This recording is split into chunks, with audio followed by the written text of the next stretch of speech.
This isn't the Wild West you saw in movies. This is the version they didn't want you to know. You're stepping off a muddy wagon trail into Deadwood, 1876.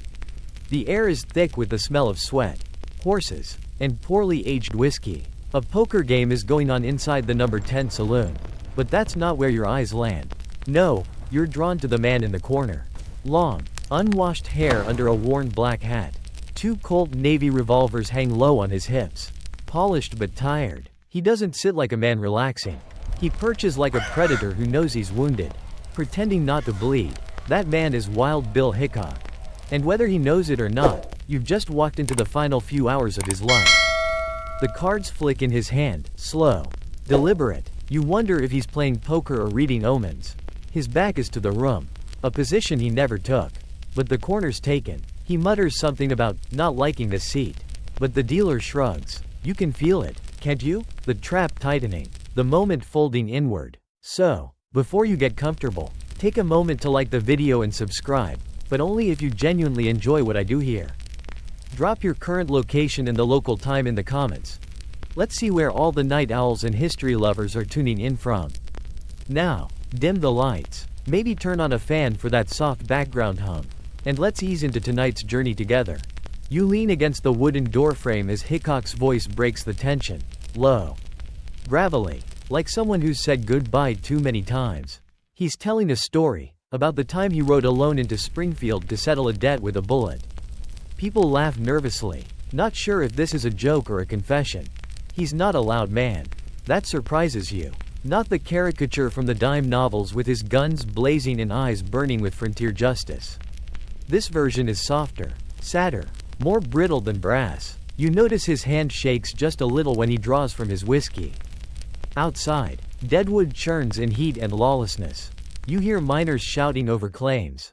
A dog howling like it saw something it shouldn't have. And somewhere far off, the tinny clang of a hammer meeting coffin nails. Inside, time stretches like molasses.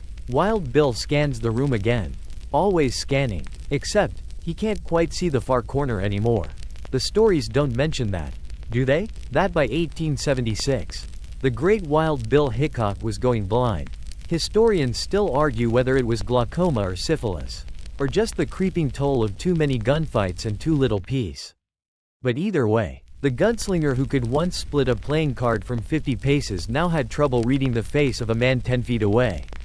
He fidgets. You see his hand drift to his revolver, then away, like it's muscle memory battling hesitation. Maybe it's the dim light. Maybe it's the dull ache in his back from riding too long. Or maybe, and this is just a hunch, it's because he knows. Knows that someone out there hates him just enough. Knows that time doesn't respect legends. It swallows them whole, whether or not they're ready. You glance at the table. The cards read, 2 black aces, 2 black eights, and an unknown 5th card, tucked under his fingers. Later, they'll call it the dead man's hand. But right now, it's just another unlucky deal in a town built on last chances. He shifts in his chair. Uncomfortable. The barrel of his Colt glints just for a second. A flicker. You hear it before you see it. A soft boot scrape behind him. Then silence. Your skin crawls. Is that it? No, not yet. He tilts his head like a man who just caught a scent on the wind. Something is coming. Not fast, but certain. Like a closing door. Someone cracks a joke at the table. Wild Bill smiles without meaning it. The kind of smile you give when you've already said goodbye in your head. And in this moment, as you watch from the shadows, you start to understand. This isn't the story of a fearless man. It's the story of a tired one, dragging around a reputation that's heavier than his guns. He doesn't flinch anymore at gunshots.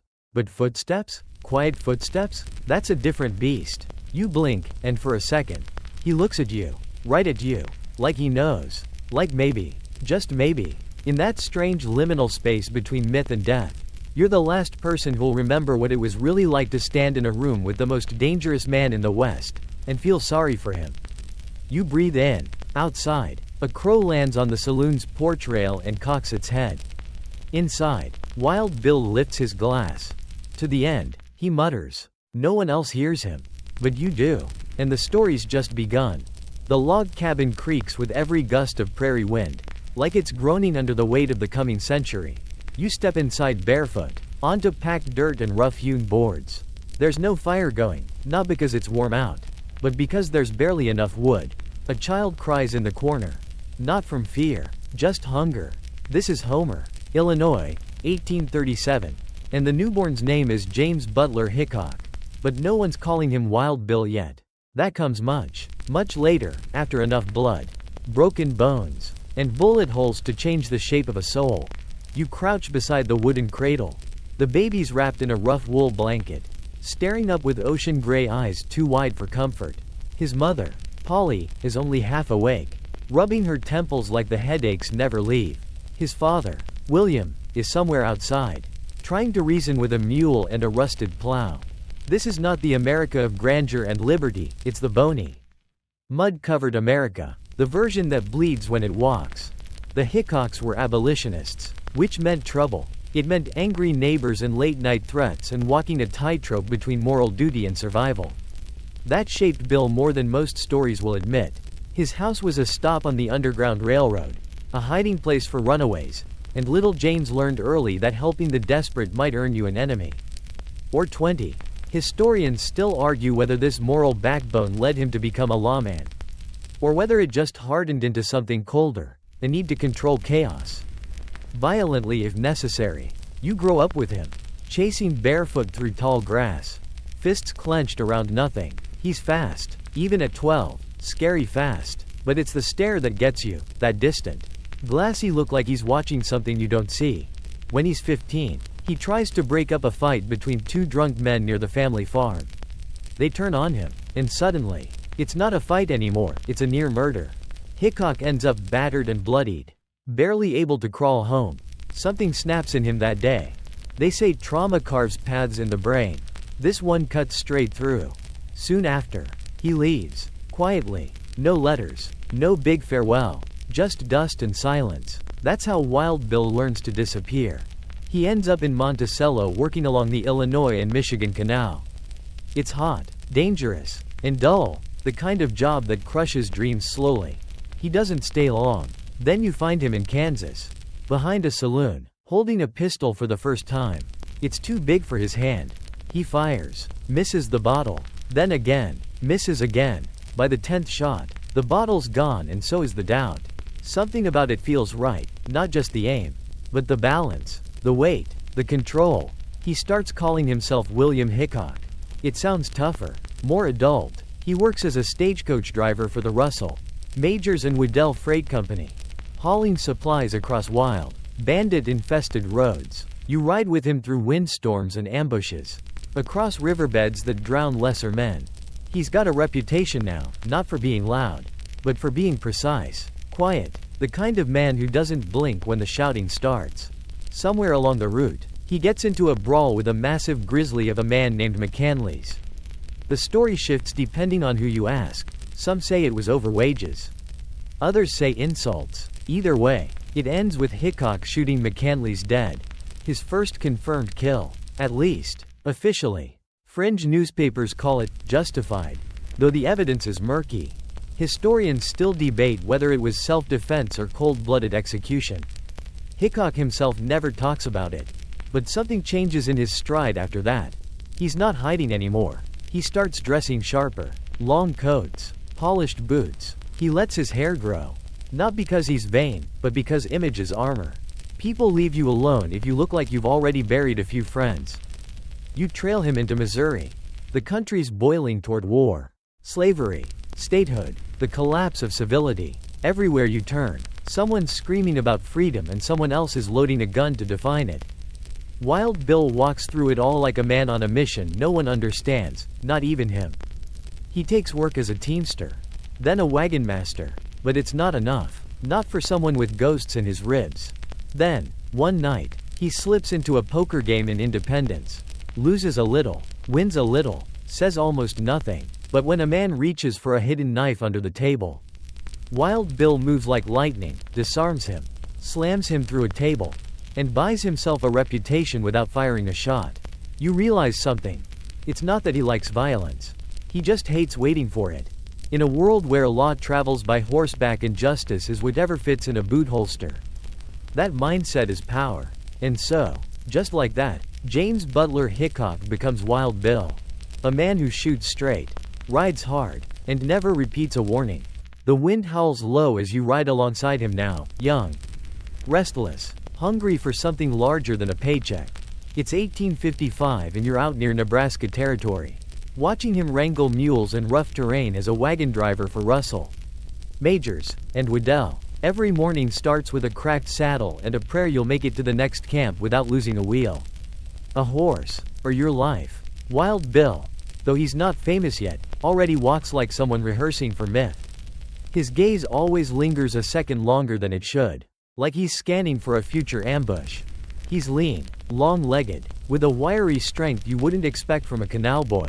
At night, around the fire, he sits with his back to a tree, polishing his pistol, not obsessively, but methodically, like the barrel is both a tool and a mirror.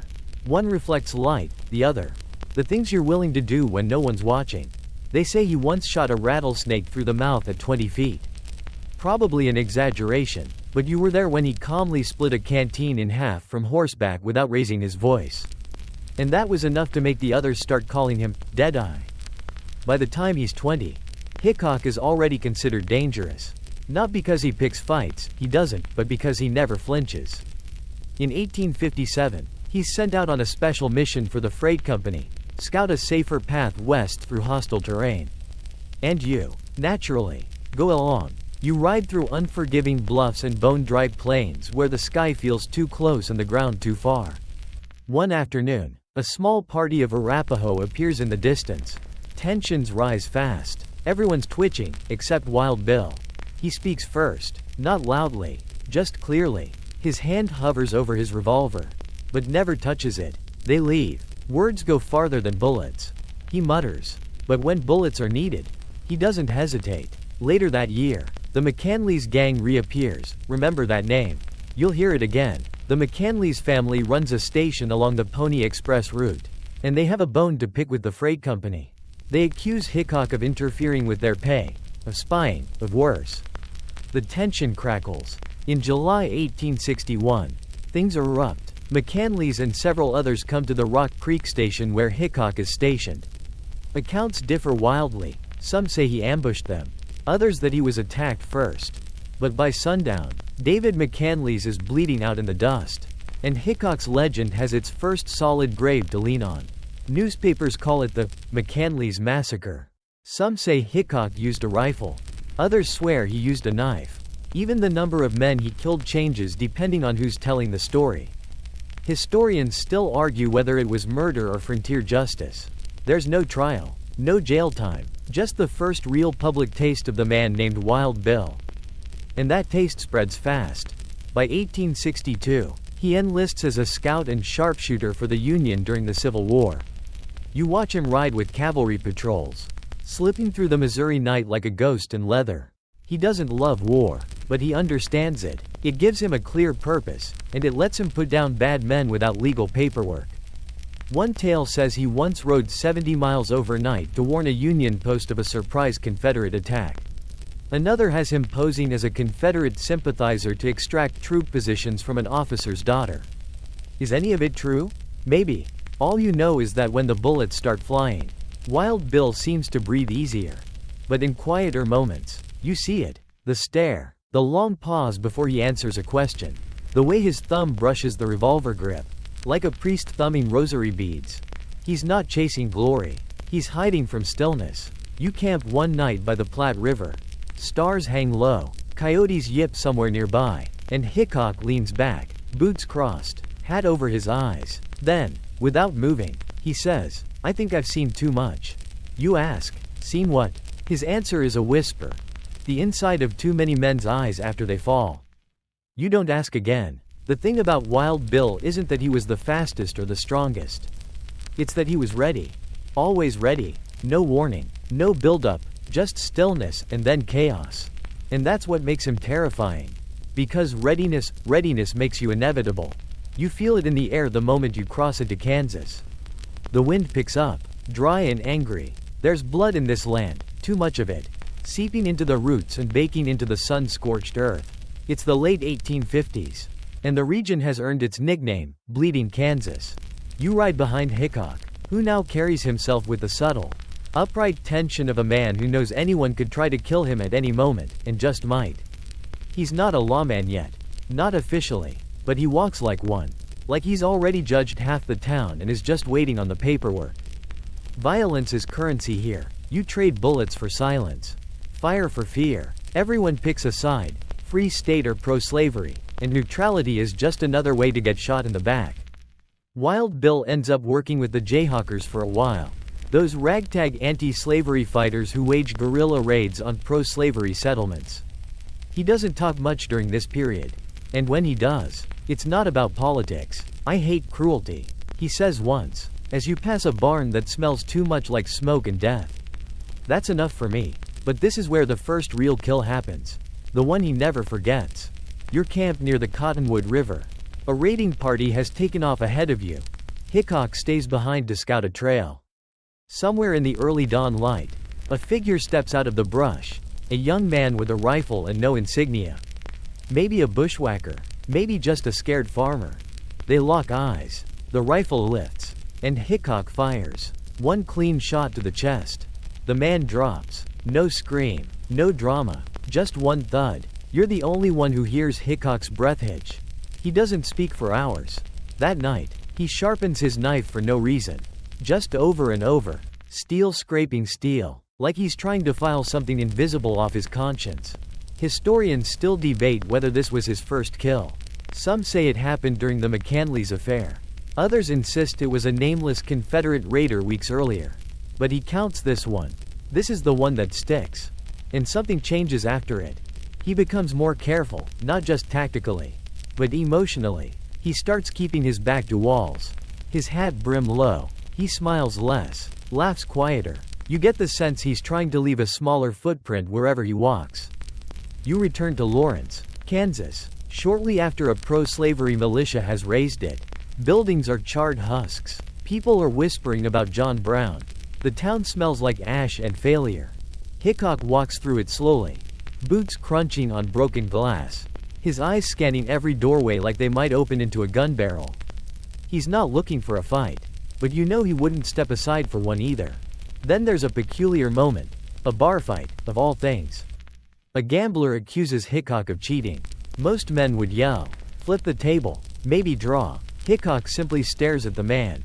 A long, long stare. The gambler's hand trembles, then drops the card. No words. He just walks away. You lean in and whisper. That was eerie.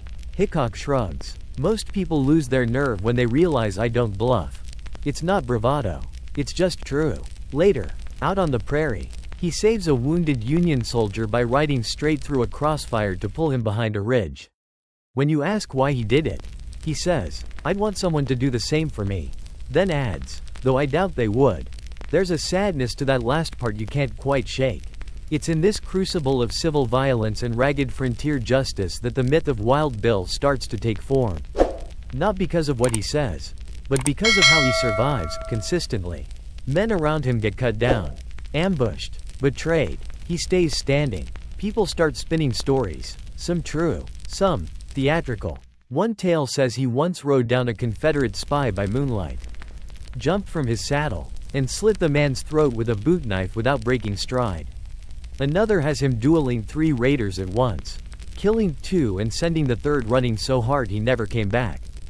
Do you believe them? Well, you saw him shoot a snake out of a tree while chewing tobacco and giving directions to a lost merchant caravan. So, yeah, maybe you do. The irony is, Hickok never tells these tales himself. Others do it for him. And that's where things start to spiral, because when a man becomes a story, people stop treating him like he can die. But Wild Bill? He knows better. You've seen shootouts before, clumsy, frantic bursts of panic where adrenaline outpaces aim and fear fogs judgment. But this one is different. It's July 21st, 1865. You're in Springfield, Missouri. And you can feel the tension the moment you step onto the dirt road in front of the courthouse. The sun's cruel, hanging high, casting long shadows across the uneven street. You blink, and there's Wild Bill Hickok, standing loose and calm, facing off with Davis Tutt.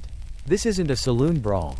It's a duel, and everyone knows it. Davis Tutt isn't some nameless thug. He's a former friend, maybe even closer than that, if you believe the whispers. But poker debts and pride have burned the bridge to ash. Tutt claims Hickok owes him money.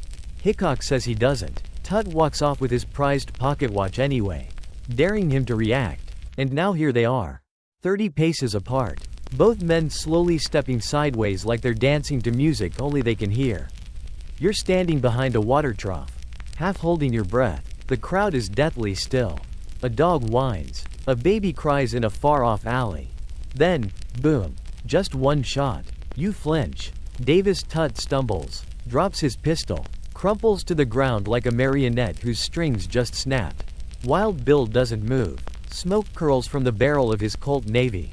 He walks over, picks up Tutt's pistol, and turns to the marshal. "He shouldn't have taken my watch," he says. And that's it. It's the first documented quick-draw duel in American history. Mainstream newspapers catch wind and explode with sensational headlines. One reporter describes Hickok as a man with nerve of steel and eyes like a hawk. Others call him a murderer. Historians still argue whether it was a fair fight, a setup, or something darker masked in frontier ritual. But one thing's certain, overnight, Wild Bill Hickok becomes a legend. Suddenly, dime novels start spinning tales so grand they might as well be written in fire. According to one, he's already killed over 100 men. Another claims he once fought a grizzly bear with nothing but a Bowie knife. A third swears he can shoot the buttons off a man's coat without hitting skin. You don't know whether to laugh or get nervous, because Hickok reads them, too, and doesn't correct a word. The myth is becoming armor, but also a trap. With the notoriety comes the invitations, lawman jobs in hell towns, bounty offers, and dueling challenges from drunk cowards with something to prove. He accepts some, walks away from others. You travel with him to Fort Riley, where an officer offers him a deputy U.S. Marshal position. Hickok declines, says he's not ready to start wearing a badge that gets you shot quicker than whiskey. But soon enough, he takes the job in Hays City. The place is more war zone than town. Gamblers, rustlers, bushwhackers, deserters. It's said that if you hear a gunshot after midnight in Hays, odds are it's a warning. If there's a second shot, it's already too late. That's the environment Hickok thrives in. You see it when two drunks pull guns during a saloon brawl. Most men would freeze or dive. Hickok draws and fires in one fluid motion, 2 shots. 2 men down, both dead before they hit the floor. The witnesses say he never raised his voice. And yet, for all the chaos he calms, there's no peace in him. You catch him late at night, staring into a shot glass like it holds prophecy. When you ask him what he sees, he says, "A lot of dead faces. And one of them's always mine." Still, the townsfolk respect him, mostly. The crooks fear him. And the women? Well, let's just say there are more than a few notes slid across poker tables with lipstick marks and room numbers. But Hickok's no heartbreaker. He's too wrapped in his own shadows to reach for anyone else's. There's a fringe tale that floats around during this time, about a bounty hunter who challenged Wild Bill in a duel after accusing him of stealing his horse. No one can find the body. No one can prove it happened. But a week later, a saddle shows up nailed to a tree outside town, with a playing card tucked under the horn, black ace of spades. Hickok's signature. You don't ask questions. Some stories are better that way. Still, the fame weighs on him. Every step he takes now feels like it's being watched, recorded, retold with extra drama. He can't just be a man anymore. He has to be Wild Bill. Even when he's sore, tired, or half blind in the dark. And something starts to erode behind his eyes. Not regret, not guilt, just weariness. Like a man who knows every next town is just another stage. Every poker table a trap. And every friendly smile a coin toss between admirer and assassin. It's early morning, and the prairie fog hangs low like breath that forgot how to leave. You ride beside Hickok again. But something's different now. He's older, slower to saddle up, more prone to silence. But his eyes still scan the horizon like a man with enemies on the wind. He's traded his trail dust for war paint again, this time as a Union scout. The Civil War is grinding through the Middle States like a drunken brawl that no one knows how to end. And Wild Bill? He's right in the thick of it. Not as a soldier in rank and file, but as a ghost on the edges. slipping behind Confederate lines, gathering whispers, and leaving bodies where maps used to be. You're with him in 1866, out near Fort Zara, and something strange is happening. Instead of hunting men, Wild Bill is being hunted, by fame, by expectation, and by Buffalo Bill Cody, of all people. Cody, younger and flashier, has a plan. He wants to bring the Wild West to the stage. A traveling review of cowboys, Indians, and real-life heroes acting out their own bloody legends for crowds that don't know a Colt Navy from a peppermint stick. And he wants Wild Bill front and center. Hickok hesitates. He's not a performer. He can't juggle, can't sing, barely smiles without looking like he's biting down on a memory. But eventually, curiosity wins. Or maybe it's the money. Or maybe he's just tired of being chased and wonders what it feels like to be applauded instead.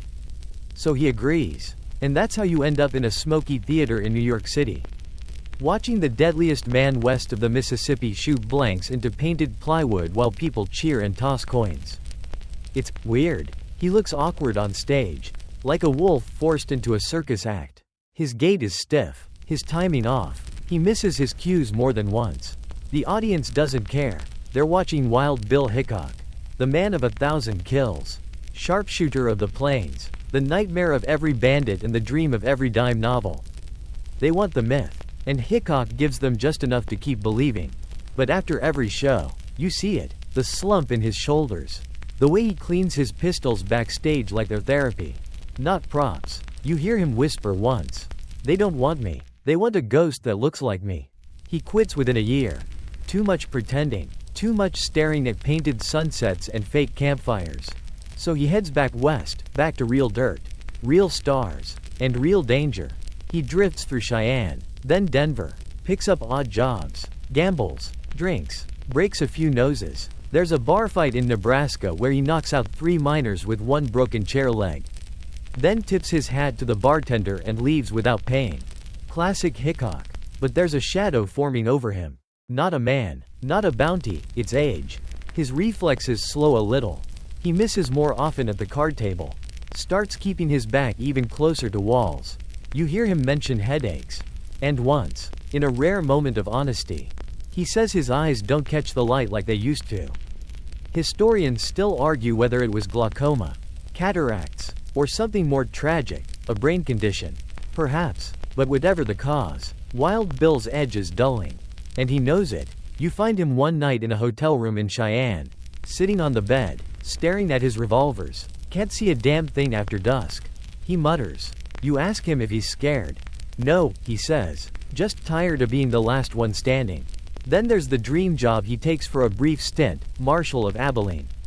Now that's a town. You can smell the sin before you see the sign. Drunks, gamblers, gunslingers, cowboys with more testosterone than sense. It's a keg of dynamite, and they hand Wild Bill the match. He doesn't disappoint. Within a week, he's gunned down 2 wanted men and punched the mayor in the face for interfering. The town respects him, but they're terrified of him. 2. He enforces order the only way he knows how, with cold silence and quick hands. But tragedy strikes in 1871, when he accidentally kills his own deputy, Mike Williams, during a chaotic shootout. Hickok never recovers from it. He resigns, quietly. No press release, no grand send-off. Just another shadow in his already crowded heart. You travel with him in the aftermath, watching him unravel slowly, like old rope left too long in the sun. He drinks more, laughs less, stares longer at the cards in his hand like they might tell the future. Still, people follow him, not physically, but with stories, questions, challenges. Everyone wants a piece of Wild Bill. A handshake, a bullet, a legend in their pocket. He turns them all away. I ain't got anything left but the name, he tells you, and even that's too heavy most days.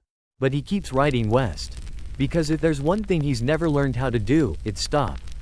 You watch him lean over a dusty mirror in a second-rate hotel room in Cheyenne, trying to comb his tangled hair with fingers more callous than flesh.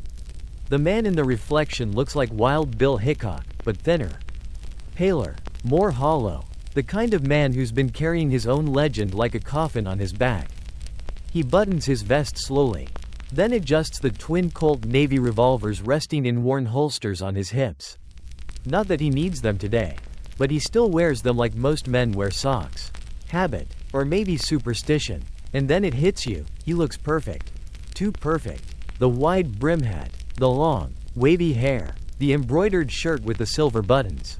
He looks like an oil painting. Like a statue of himself made by someone who's never met him. That's when you realize, it's all part of the act now.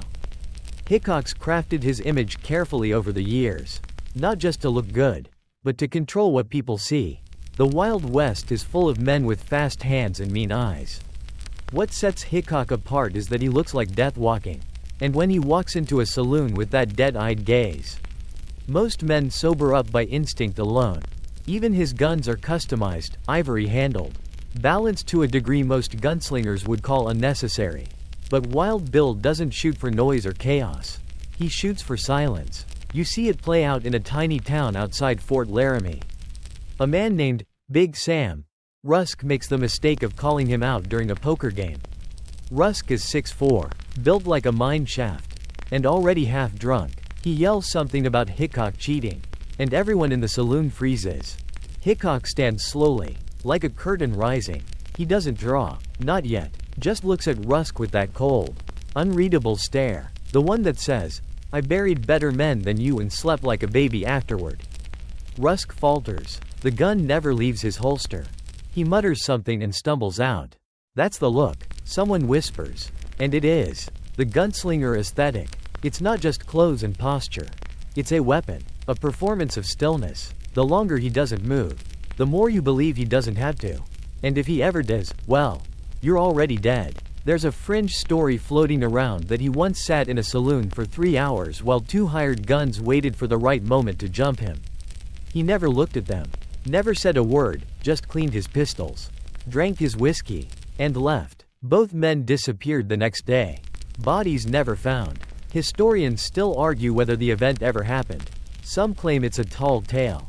Others insist one of the gunslingers confessed before dying in prison. But what matters is this. Everyone believes it could have happened. And that's the magic of the image. You ride with him through Deadwood Gulch a year later. The town is barely holding itself together. Gold rush madness. Crime, greed, and mud everywhere. And yet, when Wild Bill walks into town, the noise changes. People lower their voices. Doors close quicker. The town shifts. He's wearing the same look as always. But now, it looks heavier. More costume than comfort. That night, you sit with him on the porch of a boarding house.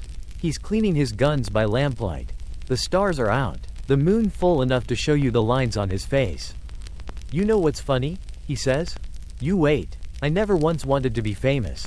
But now, if I take off this damn hat, people look disappointed." He chuckles. But it's dry. Almost bitter. The myth of Wild Bill has trapped him. Everywhere he goes, he has to be the man in the stories. And if he isn't, well, someone's bound to test him. And he's not as fast as he used to be.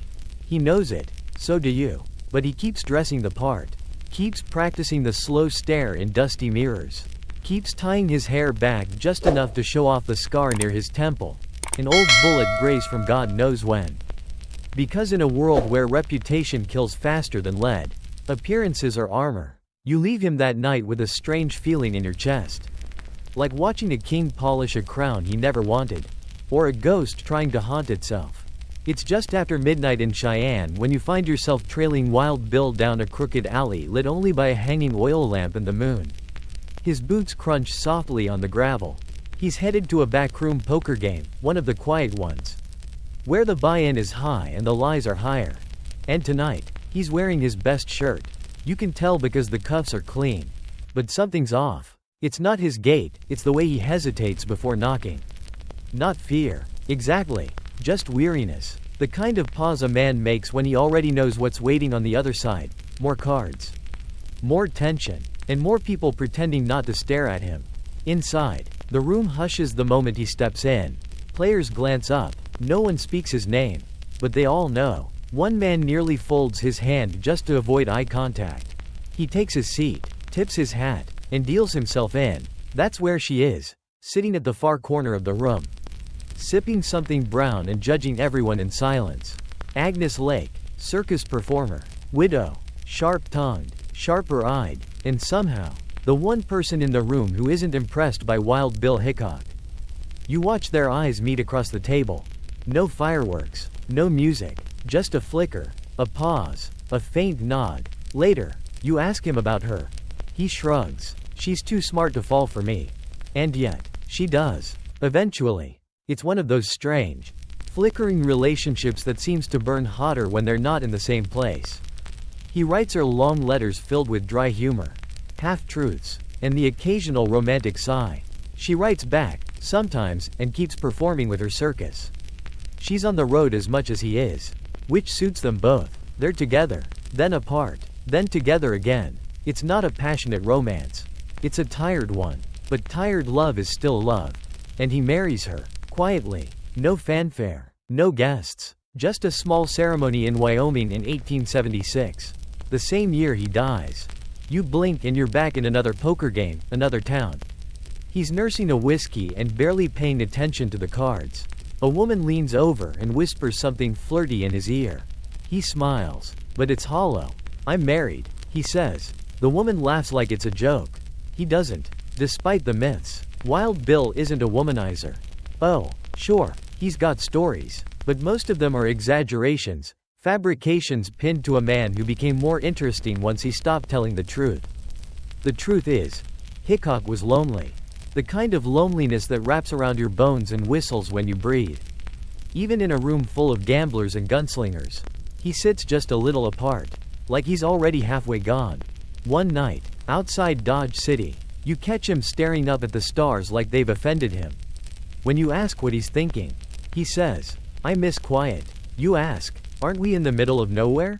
He smiles. "This ain't the kind of quiet I mean." And you get it. He doesn't mean silence. He means peace. The kind of peace that doesn't come from whiskey or distance or applause. The kind of peace that doesn't follow men like him. There's a strange, fringe story from this period, about a time Wild Bill wandered into a chapel during a thunderstorm. Alone, unarmed, just sat in the back pew for over an hour, staring at the altar. No one knows why. When the priest finally approached him and asked if he needed prayer, Hickok supposedly said, "No, just needed to sit somewhere God wasn't trying to shoot me." Historians debate if it ever happened. But again, it feels true. You find him one morning sitting by a frozen creek, carving something into a tree. It's not a name, not a date, just a single word, enough. You ask him what it means. He doesn't answer. But the next week, he packs up, heads for Deadwood, tells Agnes he's going to stake a claim, make one last bit of money before settling down for good, maybe buy a little house, grow old somewhere quiet. She doesn't believe him, and neither do you. Because if you've learned anything riding alongside Wild Bill Hickok, it's that he's not a man built for endings. Only exits. You hear her name before you ever meet her, whispered in saloons, sung off-key in campfires, scrawled on the back walls of outhouses in handwriting that suggests whiskey and heartbreak. Calamity Jane. And when you finally do see her, she's half sober, fully armed, and riding a horse like it owes her money. Jane Cannery, scout, drinker, storyteller, chaos incarnate, and somehow, in the strange tornado of her life, she gets tangled up with Wild Bill Hickok. You'd expect fireworks, romance, maybe a wedding or a shotgun standoff. But no, it's weirder than that. They argue like siblings and drink like rivals. They ride together, bicker constantly, save each other from bar brawls, then vanish in opposite directions for weeks. There are moments, fleeting ones, when she looks at him with something close to reverence. And once, just once, you catch him glancing at her with a grin so faint it might have been a trick of the lamplight. No one really knows what they were. Friends? Fools? Folklore in the making? Historians still argue whether they were ever lovers. Some claim Jane invented most of it after Bill's death, crafting a tragic love story to sell more dime novels. Others believe it all. The romance. The child she allegedly had with him. The letter she claimed he wrote on his deathbed. You ride with them briefly through the Black Hills. A mismatched pair if there ever was one. Hickok. Quiet and coiled. Jane. Loud and unpredictable. At one point, she fires a warning shot over a gambler's head for looking at Bill wrong. Hickok doesn't flinch, just tips his hat and mutters. She means well. But it's not just Jane. Hickok collects strange friendships the way some men collect scars. Most of his companions are the kind of men you cross the street to avoid: bounty hunters, card sharks, former Confederate soldiers, a pickpocket named Lizard Pete, who owes him his life and 4 teeth. And yet, they respect him fiercely. Maybe it's the code he lives by. Hickok doesn't double-cross, doesn't shoot the unarmed, doesn't talk behind your back unless it's a warning. Even the worst men in the West know that. One time in Denver, a known killer named Tom Slade sits across from him at a poker table, trying to goad him into a fight. Slade's got a reputation for stabbing men in the neck just to see if they gurgle different. But Hickok just looks at him, then lays down a straight flush. "Play cards," he says, "or play dead." Slade folds. There's also the story of a young boy named Jack, the orphaned son of a gambler Hickok once shot in self-defense. Instead of turning him away, Bill finds the boy a home, pays for his school books, and checks on him every year until the boy's adopted by a local preacher. He never tells anyone about it. You only know because you saw the letter. See, beneath the legend, beneath the guns and grit, there's something else buried in Wild Bill: decency. Not the loud, chest-pounding kind, the quiet, exhausted kind, the kind that gets overlooked because it doesn't make headlines. You ask him once why he helps the people he does. His answer? "I've done plenty I regret. Might as well balance the books before I run out of time." He doesn't say it, but you know he's thinking about Jane, too, about how she clings to the edge of every bar like it's the last rail on a broken train. About how she brags that she once rode 20 miles through a blizzard to save him, whether or not anyone asked her to. They write their names together on the walls of the West, sometimes literally. You find a saloon door in Deadwood scratched with "Jane and Bill, 1876. Below it, in smaller letters, "Not married, not dead, yet, it won't last." Nothing does in Deadwood, but for a moment, there's something oddly beautiful about the chaos they create together. Like a storm that never touches down, just rumbles overhead, reminding the world that some stories aren't supposed to make sense. Just noise, and memory, and 2 wild souls who never figured out how to sit still. It's midnight in Abilene, and the town is breathing smoke and sin. You follow Wild Bill through the narrow street, where windows glow with candlelight and broken piano notes tumble from saloons like drunk lullabies. Every building looks like it's held together by whiskey and bad intentions. He's just been sworn in as marshal. Not that there was a ceremony, just a handshake, a badge, and a whole town full of people who expect him to clean up a place that smells like gunpowder and regret. And Abilene doesn't want order. It wants control, just not the lawful kind. You stick close. You've seen what happens when Hickok wears a badge. He doesn't change, but the world around him does.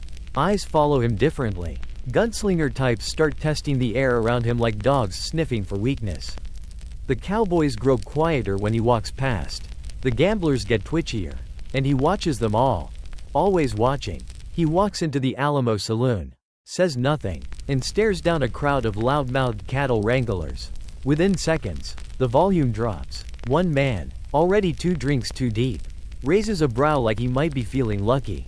Wild Bill doesn't even flinch, just loosens his coat slightly, revealing the ivory handles of his twin Colts. That's all it takes. The man sits back down. Slowly. The thing about being marshal isn't just about stopping fights. It's knowing which fights to stop and when to make it hurt. Over the next few weeks, you watch him lay down law in ways both subtle and terrifying. He breaks up a brawl by throwing a single bottle across the room and growling, "Who wants the second one?" He arrests a crooked dealer by calmly naming every card the man has before flipping the table. And when a notorious outlaw named Phil Coe pulls a gun on him in the middle of a crowded street, Hickok shoots him dead before the man finishes the word, "Draw." Just one shot. Then, in the chaos, he spins, sees a shadow with a weapon in the corner of his eye, and fires again. Only it's not an outlaw. It's Mike Williams, his own deputy, friend, ally, man who trusted him. Mike drops without a sound. The silence afterward is heavier than the gunfire. You see Hickok freeze, just for a second. His gun still raised, his jaw clenched. Then he walks over, kneels, and doesn't speak for a long time. Historians still argue whether it was the lighting, the noise, the angle, whether Hickok even saw clearly, or if the panic took over. But one thing's certain, Something in him breaks. He stays on as marshal for a little while longer. Enforces the law. Keeps his face cold and his hands steady. But you notice the difference. He doesn't drink in public anymore. He doesn't tell stories. He avoids kids and doesn't laugh at jokes he used to enjoy. He walks like he's wading through water. People around town start whispering. Some say he's gone soft. Others say he's gone mad. But no one says it to his face. Even in grief, he's still Wild Bill. But he's quieter. One night, you sit outside the marshal's office, listening to him clean his guns by lamplight. The rhythm of it, slow, steady, feels more like penance than preparation. I've never missed a shot that mattered, he says finally. Until I did. You don't respond. There's nothing to say. He resigns 2 months later. Doesn't explain. Just hands in the badge and disappears before the ink is dry. You catch up to him a week later in Wichita. He's dressed in plain clothes now. No badge, no shine, but the guns are still there. Always. You ask him what's next. He shrugs. Maybe nothing. But nothing isn't in the cards for Wild Bill. He still plays poker. Still drinks. Still rides. But now, his name is on more wanted posters, not because he's a criminal, but because people want to be the one to take down the legend. Every barroom blowhard wants a shot. Every drunk who's read too many dime novels thinks they'll be the one to outdraw the ghost. And Hickok? He just keeps going. Doesn't smile as much. Doesn't sleep much either. He's not haunted. He is the haunting. And every day, you ride beside a man who's too dangerous to be challenged, and too wounded to be left alone. You're the only one who notices it at first. It's subtle, softer steps. Slower aim. The faintest squint when Hickok tries to read a distant signpost. You ride beside him through Colorado. Through Dakota Territory. Through saloons and silence. And you realize, he's not the same. It's the eyes. Once razor sharp. Able to spot a twitch across a dark poker room. Now they shimmer faintly. Watery and distant. He blinks more. Misses things. The world's growing fuzzier for him. And he doesn't talk about it. But you can see the dread behind every narrowed glance. Sun's too damn bright today. He mutters one morning. It's cloudy. Historians still argue whether he had glaucoma, cataracts, or the lingering effects of head trauma. Some say syphilis. Others claim it was just the weight of age bearing down. But none of them saw the way he quietly miscounted cards in a Denver game. Or how he hesitated just a moment too long when a bottle shattered behind him in a saloon. His edge is slipping, and he knows it. Worse than the failing eyes, though, is the shaking hand. It starts slow, just a tremor when he lights a cigar. Then the occasional fumble when he reloads. But one night, in a tiny camp outside Bozeman, he drops his Colt while cleaning it, and stares at it like it betrayed him. You don't say anything, neither does he, but he doesn't sleep that night. Just watches the fire, shoulders drawn tight, breathing shallow. That's when the paranoia starts to bloom. He sits with his back to the wall in every building now, always. Checks the mirror 3 times before leaving his room. Sleeps with a pistol under his blanket and a knife under his pillow. He keeps asking you, softly, like it's a riddle, you ever feel like the bullet's already been fired? And it's just looking for you? You don't answer, because you have started to feel it too. He's not being hunted by any one man. It's worse than that. He's being hunted by his own reputation. The fastest gun in the West title paints a target so bright. Every young fool with an ego and a 6-shooter wants to test their luck. Hickok obliges when he must, but more and more. He avoids the fights, not out of fear, out of calculation, because one misstep, one stuttered draw, one missed blink, and it's over. You're there in Ogallala when it almost happens. A hot-headed kid, maybe 19, challenges him at high noon outside a tavern. Hickok steps out, squints into the light, and pauses. Just a second, but it's enough to make the kid think he has a chance. The boy's hand moves, and Hickok shoots first. One clean shot to the thigh. Doesn't kill him, doesn't even break a bone. Just sends the message. But you saw it, the delay. The slow draw, the sweat on Hickok's brow after it was over. He wipes his hands with a rag that trembles slightly. Later, you find the rag still clutched in his fist hours later. Soaked with sweat. He knows. The cracks are showing. And the West is watching. It gets worse at night. The dreams. The sounds. He starts twitching in his sleep. Mumbling names you don't recognize. One night in Montana, he wakes screaming and draws his revolver before he's fully conscious. You don't sleep much after that.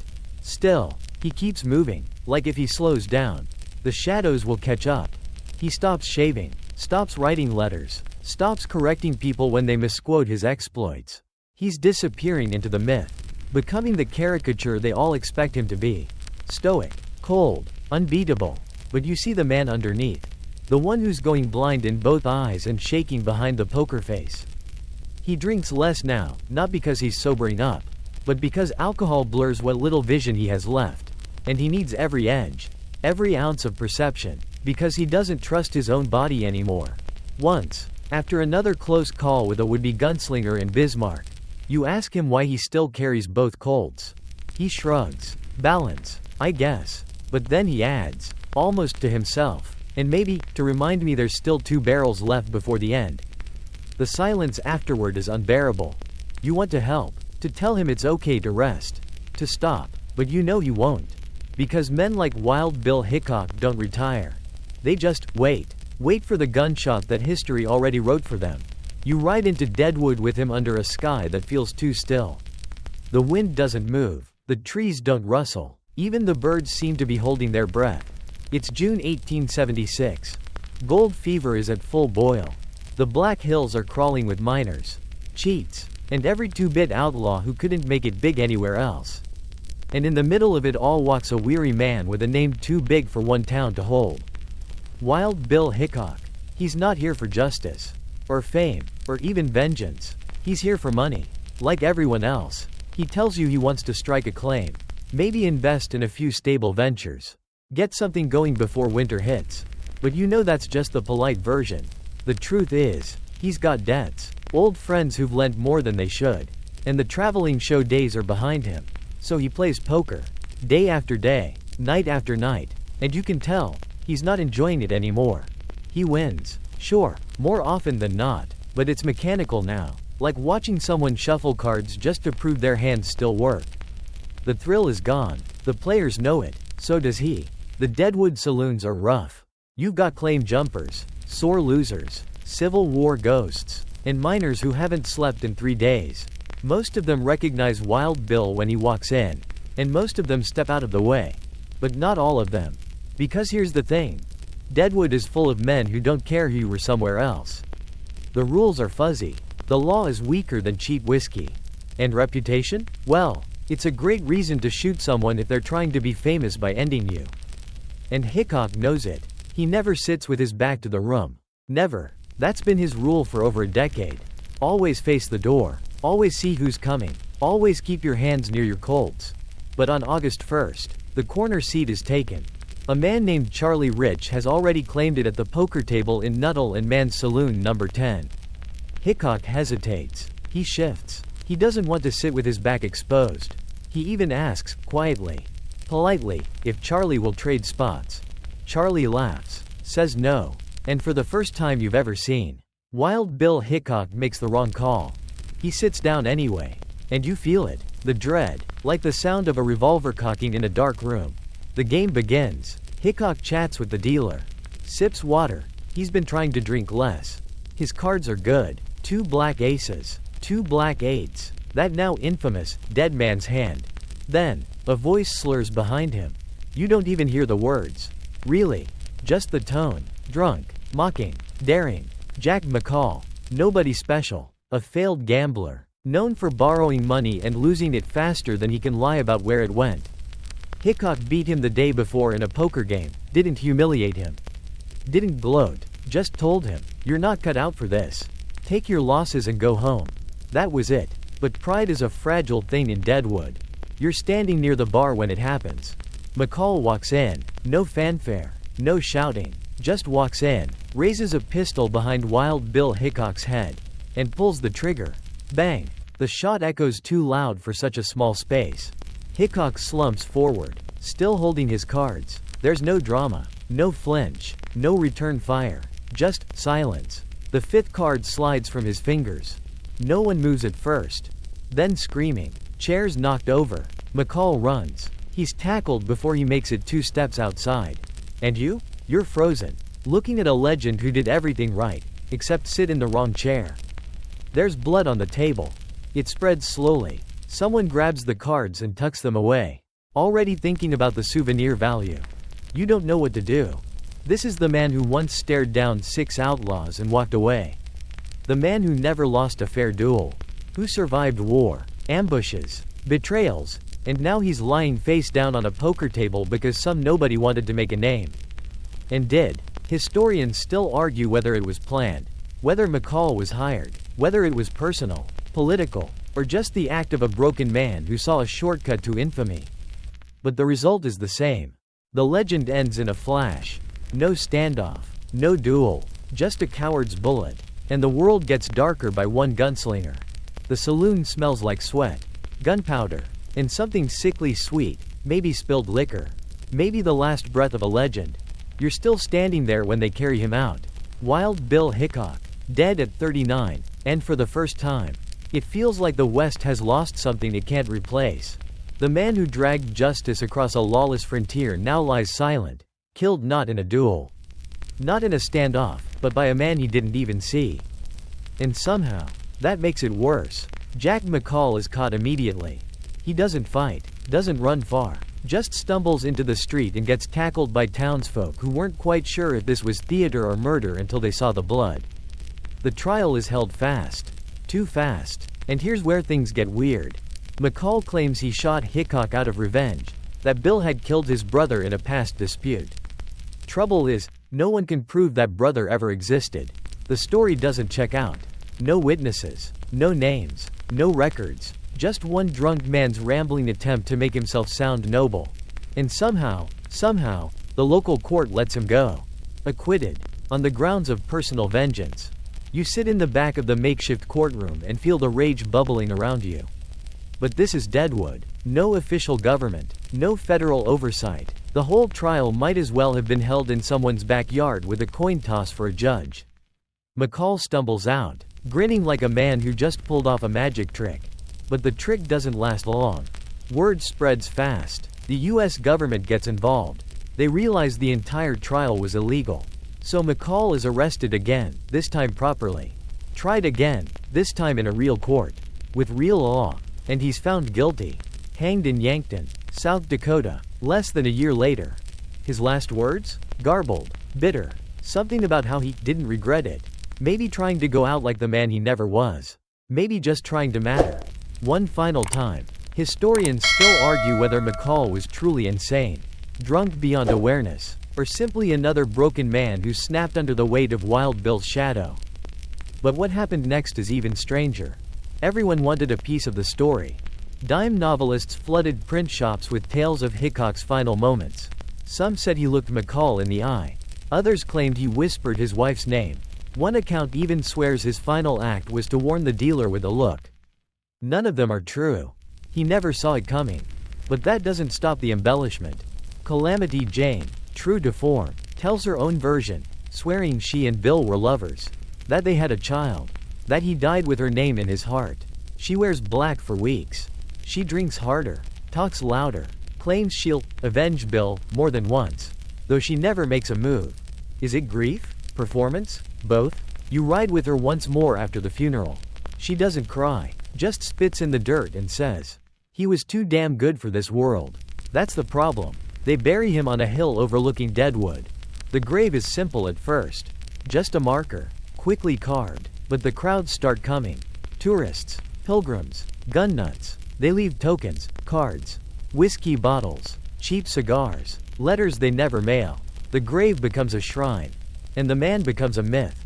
Ballads start showing up in saloons from Denver to El Paso. Stories swell in size. Now he killed hundreds. Now he could outshoot Jesse James. Now he never missed. You know the truth, though. You were there when he did miss. You saw the handshake. He wasn't perfect, just better than most. Still, that doesn't stop the flood. Buffalo Bill Cody makes him a centerpiece of his traveling Wild West show, despite Hickok having hated that spotlight. Actors play him in stage dramas. His name gets stitched onto whiskey labels and gambling dens. His revolvers? Auctioned, faked, replicated, sometimes by people who never fired a gun in their life. Even the term, "dead man's hand," becomes legend, 2 black aces. 2 black eights, though no one knows what the 5th card really was. Maybe that's fitting. Some parts of the legend should stay unfinished. You visit the grave years later. The towns change. Tourists now. Wooden sidewalks. Photographers. They don't know you. They just assume you're another curious traveler. You place a card on the grave. Not an ace. Just a joker. He would have smirked at that. The wind-up on Mount Moriah Cemetery smells like pine and old paper. You're standing beside Wild Bill's grave. Boots on dust that hasn't been settled in decades. The stone is newer than he was, upgraded over the years by admirers. The curious, and the marketing boards of Deadwood itself. His name is carved deep. James Butler, Wild Bill, Hickok. Killed August 2nd, 1876. Pioneer, gunfighter, scout, lawman, and just a few feet away, of course, Calamity Jane. Laid beside him, just like she asked. Some say it was her dying wish. Others insist it was a joke gone too far. There's no proof they were ever romantically linked. No marriage, no confirmed letters of love. But someone, somewhere, thought it would make a better story. So here they are, together, forever, even in death. He can't escape the plot twist. Visitors drift by. They take selfies, leave cheap plastic guns and poker chips. One tourist in cargo shorts yells, "Hey, this is that guy with the mustache. Right?" You sigh. Because somewhere in the centuries between bullets and TikToks, Wild Bill Hickok became a brand. You flip through a tattered souvenir book in a gift shop near the cemetery entrance. Hickok's on the cover in glorious oversaturation. Twin Colts glowing like relics. His eyes shaded just enough to look dangerous. Inside, there's a timeline, full of half-truths and audience-tested drama. No mention of Mike Williams. No note of the shaking hands. No whisper of blindness. Just the myth. And maybe that's the point. You walk through Deadwood's Main Street and see his name everywhere, on steakhouse menus, on slot machines, on dusty shot glasses in every gift shop window. You even spot a life-sized animatronic version of him outside a reenactment saloon, giving tours in a voice that sounds suspiciously like an old Clint Eastwood impression. He'd have hated it, or maybe not. Maybe he'd have smirked, bought a beer, and asked for 10% of the merch. Because Wild Bill was never just one thing. Not just a killer, not just a hero, not just a drifting soul with tired eyes and a fast draw. He was a contradiction in boots. A man who wouldn't bluff, but lived his whole life like a poker hand nobody got to see all the way through. There's a fringe tale that someone once tried to dig up Hickok's grave back in the 1890s, hoping to steal a bone or a bullet or some piece of the legend. They say the grave was too shallow, that you could see the edge of the pine box. But when they lifted the lid, the body had vanished. Of course, that's not true. Probably. But it's the kind of lie people want to believe. Because admitting Wild Bill Hickok died in a dingy saloon from a coward's bullet is just too ordinary.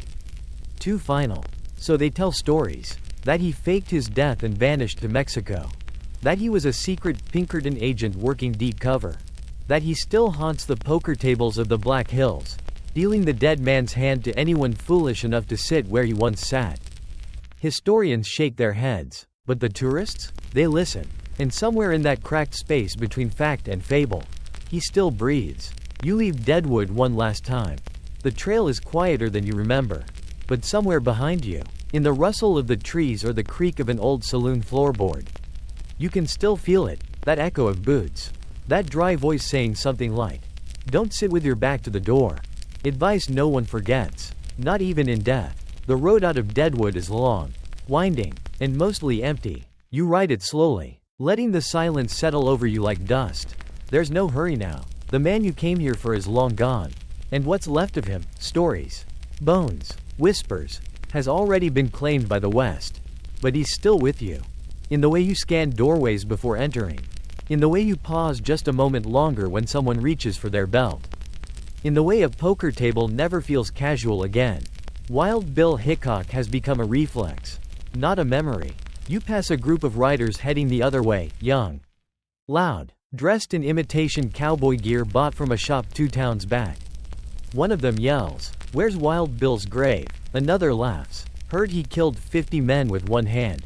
You don't stop them, you just keep riding. Because explaining who Wild Bill really was takes longer than they're willing to listen. And maybe that's alright. Some men were never built for full understanding, just admiration, caution, and myth. Back on the trail, you find yourself drifting to Springfield, where the duel with Davis Tutt echoed like thunder through history. To Abilene, where a badge made him more feared than loved. To Deadwood, where he lost a game he never got to finish. You remember the way he carried himself, not loud, not boastful, just ready. The way he spoke when he did speak, soft, deliberate, never wasting breath. The way he looked at the world like it owed him nothing. And he owed it even less. The way he loved, quietly, awkwardly, maybe once or twice, maybe only once for real. You remember the hands, steady, scarred, too fast for their own good. And the eyes, gray like fog over cold water. Always scanning. He wasn't invincible.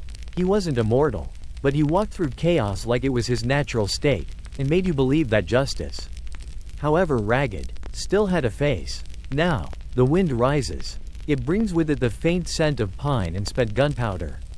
The road ahead curves into a golden haze. And in that quiet moment, as the sun slips low and shadows stretch long across the prairie, you swear you hear him again. Never sit with your back to the door. You tip your hat and ride on. Let the horses slow now. Let the wind settle. There's no more gunfire tonight. Just the soft rhythm of hooves fading into dusk and the ghost of a harmonica somewhere in the valley below. Wild Bill Hickok's story is finished. But stories like his never really end, do they? They ripple. In every whispered dare, every nervous glance at a poker hand, every quiet hero who doesn't brag but acts. In every kid who ties a toy holster around their hips and stares down a shadow. Because Hickok wasn't just a man. He was the line between order and chaos. The silence before the gunshot. The warning before the storm. And maybe, just maybe, the storm itself.